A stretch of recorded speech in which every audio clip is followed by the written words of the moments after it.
দুটো নিয়ম আছে জগতে। একটা হচ্ছে কর্মকাণ্ডে নিয়ম, অনেক বাধা বিঘ্ন, যে ভগবানের এই অসুচি অবস্থায়, জন্ম শৌচ, মৃত শৌচ, মায়েদের যেই মাসিক যে অশৌচ 3-4 দিনের, এই অবস্থা কোনো শুভ কাজ করতে নাই। এটা একটা কর্মকাণ্ডীয় বিধান শাস্ত্রে আছে। কিন্তু সেই সঙ্গে শাস্ত্রে এটাও বলা হয়েছে আমাদের মুখ্য হচ্ছে ভগবানের সেবা।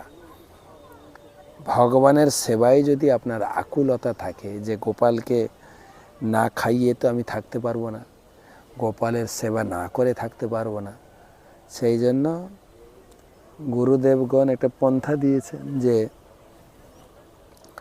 পন্থাটা হচ্ছে এটা, যে যদি কেউ থাকে অল্টারনেটিভ তাকে দিয়ে করান, আর না হলে আপনি করুন। ভগবানের সেবাটা হচ্ছে মুখ্য, সেই সেবা আপনাকে করতে হবে।